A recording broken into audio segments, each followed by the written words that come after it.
വീടിൻ്റെ ഈ ഗേറ്റ് തുറന്ന് പുറത്തേക്ക് ഇങ്ങോട്ട് വന്നു കഴിഞ്ഞിട്ടുണ്ടെങ്കിൽ ഇവിടെ ഒരു ഷോപ്പാണ്. ഈ ഷോപ്പ് നടത്തുന്നത് ജെസിക്കയാണ്. ജെസിക്ക ഇന്ന് കാര്യമായിട്ട് എന്തോ പണിയിലാണ്. അപ്പോൾ ഞാൻ ചോദിച്ചു എന്താ ചെയ്യണതെന്ന്. അപ്പോൾ എന്നോട് പറഞ്ഞു ഇതുപോലെ ചാർക്കോൾ കത്തിച്ചിട്ടാണ് ഇവർ ഫുഡ് ഉണ്ടാക്കുന്നത്. ഇതുപോലെ ചാർക്കോളിന് എല്ലാം കാറ്റ്, നല്ല കാറ്റാണ്. കാറ്റ് വന്നിട്ട് ഇതൊക്കെ തീ അണക്കിയാണ്. Let me help U.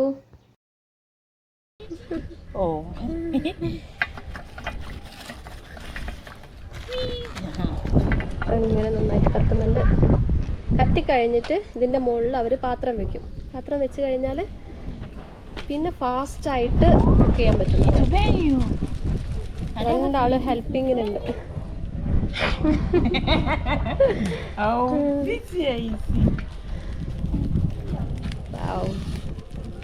നടന്ന് പോകുന്ന വഴിയിലും റോഡ് സൈഡിലൊക്കെ ആയിട്ട് എത്രയോ വിറകുകൾ നമുക്കിങ്ങനെ കൂട്ടിയിട്ട് കാണാം. വിറകുകൾ എന്ന് പറയാനില്ല, കത്തിക്കാനുള്ള മരത്തിൻ്റെ ഉണങ്ങിയ ചില്ലകളും പിന്നെ അതുപോലെ നമ്മളെ നാട്ടിൽ ഉപയോഗിക്കുന്ന പോലെ ഓല, മട്ടൽ, അങ്ങനെയുള്ള കാര്യങ്ങളൊക്കെ അവിടെയൊക്കെ കാണാറുണ്ട്. പക്ഷെ അതൊന്നും എടുത്തിട്ട് ആരും കുക്ക് ചെയ്യുന്നത് ഞാൻ കണ്ടിട്ടില്ല. അതിന് പകരമായിട്ട് അവരെല്ലാവരും ഈ ഒരു രീതിയിലാണ് കുക്ക് ചെയ്യാറുള്ളത്. അപ്പം ഇതിന് വളരെ വിലക്കുറവും എന്നാൽ പിടിച്ച് കിട്ടിയിട്ടുണ്ടെങ്കിൽ, തീ ഇതിലേക്ക് പിടിച്ച് കിട്ടിയിട്ടുണ്ടെങ്കിൽ പെട്ടെന്ന് ഫുഡ് റെഡിയാക്കാൻ പറ്റും എന്നാണ് പറയുന്നത്.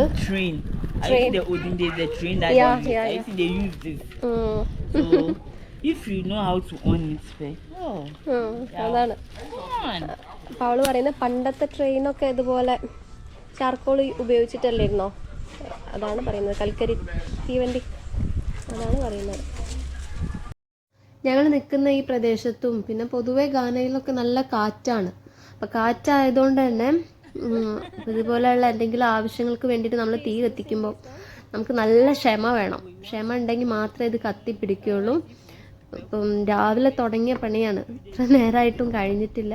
കുറേ കത്തിക്കും, പിന്നെയും കെടും, പിന്നെയും കത്തിക്കും. പക്ഷെ ക്ഷമയോട് കൂടിയിട്ട് അവളിത് ചെയ്യുന്നുണ്ട്. നല്ല കൂളായിട്ട്, ഭയങ്കര പോസിറ്റീവായിട്ടാണ് ചെയ്യുന്നത്.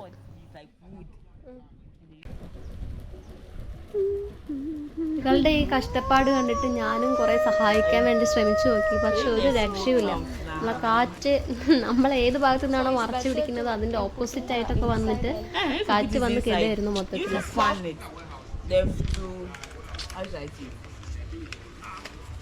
It's a let fire come. So if you don't take care, something can burn inside. So if you are cooking it, you have to use it outside.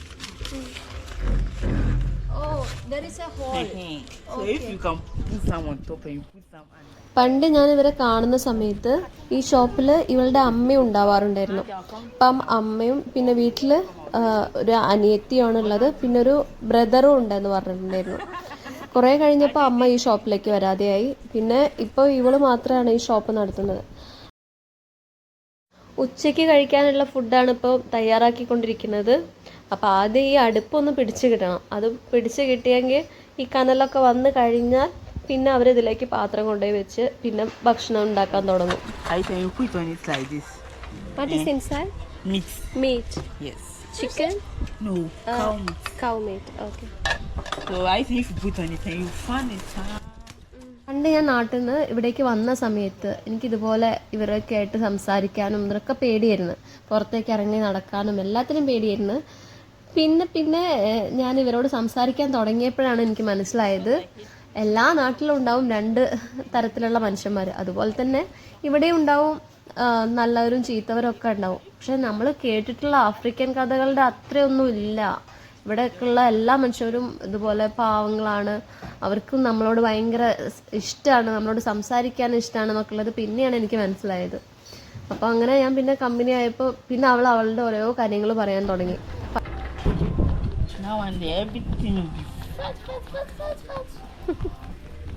Oh, it's nice, Papa. Did you watch Indian movies? I like you, Papa.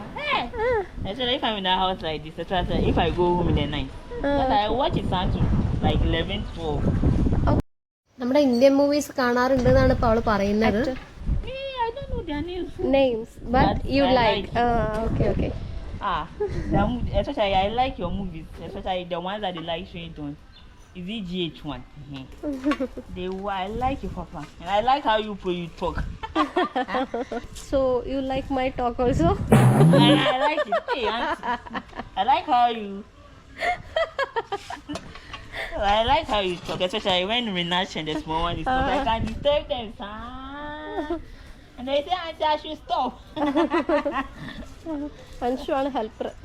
Don't tell me that Auntie, stop. നിന്ന് കാല് കുഴഞ്ഞപ്പോൾ അവള് പിന്നെ ഇരുന്ന് ഇത് വീശാൻ തുടങ്ങി. Charcoal തന്നെ 2 ടൈപ്പിലുണ്ട് ഇവിടെ, സോഫ്റ്റ് വണ്ണുണ്ട് ഹാർഡ് വണ്ണുണ്ട്. അപ്പം സോഫ്റ്റ് വണ്ണാണെങ്കിൽ അത് പെട്ടെന്ന് കത്തും. ഇതിപ്പോൾ അവൾ യൂസ് ചെയ്യുന്നത് ഹാർഡ് വണ്ണാണ്. അപ്പോൾ ഹാർഡ് വണ്ണിന് ക്യാഷ് കുറവാണ്, അതുകൊണ്ടാണ് അത് യൂസ് ചെയ്യുന്നത്. I see. And you cover it. And you fan. ഇങ്ങനെ വെച്ചപ്പോൾ അതിൽ കനലൊക്കെ വന്ന് തുടങ്ങിയിട്ടുണ്ട്. അപ്പോൾ അടിയിൽ ഇങ്ങനെ വീശി കൊടുക്കും. അപ്പോൾ ഈ ഹോളിലൂടെ കാറ്റ് മുകളിലേക്ക് എത്തി അതിങ്ങനെ. You fan it, so you won't do anything to it. It's like you are using the gas. But if the gas is the fire that is using it to cook the food. But this one is just that on the fire on. That will cook it. മീറ്റിന്റെ കൂടെ ഇടാൻ വേണ്ടിയിട്ട് സെറ്റാക്കി വെച്ചതാണ് ഈ spring onion. Video കണ്ടോണ്ടിരിക്കുന്ന ചിലർ വിചാരിക്കുന്നുണ്ടാവും ഈ ഭക്ഷണമൊക്കെ കഴിച്ചിട്ടാണ് ഇവളിങ്ങനെ തടിച്ചിരിക്കുന്നതെന്ന്. അങ്ങനെയല്ല കേട്ടോ. അവർ ഹോർമോൺ ബാലൻസിന്റെ കുറച്ച് പ്രശ്നങ്ങളൊക്കെ കാര്യങ്ങളൊക്കെ ഉള്ളതുകൊണ്ടാണ് അവരിങ്ങനെ തടിച്ചിരിക്കുന്നത്. അപ്പോൾ ഭക്ഷണം കഴിക്കാതിരിക്കാൻ പറ്റില്ലല്ലോ അവർക്ക്. നല്ല ഹെൽത്തി ഫുഡ് തന്നെ കഴിക്കും വേണ്ടേ. അപ്പോൾ അതുകൊണ്ടാണ് അവളിങ്ങനെ കഴിക്കുന്നതെന്നാണ് എന്നോട് പറഞ്ഞിട്ടുള്ളത്. Carrot, if you want, you can use carrots. This one. Spring onion. നല്ല ഭക്ഷണമൊക്കെ ഉണ്ടാക്കി കഴിച്ച് ജസീക്ക നല്ല ഹെൽത്തി ആയിട്ടിരിക്കട്ടെ. ദൈവം എല്ലാ സന്തോഷവും സമാധാനവും അവളുടെ ജീവിതത്തിൽ കൊടുക്കട്ടെ എന്ന് നമുക്ക് പ്രാർത്ഥിക്കാം. ആഫ്രിക്കയിലെ മറ്റൊരു വിശേഷവുമായിട്ട് നമുക്ക് വീണ്ടും കണ്ടുമുട്ടാം. നിങ്ങൾക്ക് ഈ വീഡിയോ ഇഷ്ടമായിട്ടുണ്ടെങ്കിൽ ലൈക്ക് ചെയ്യുക, ഷെയർ ചെയ്യുക, കമന്റ് ചെയ്യുക. Thanks for watching. Maybe you don't want to go to the hospital that much.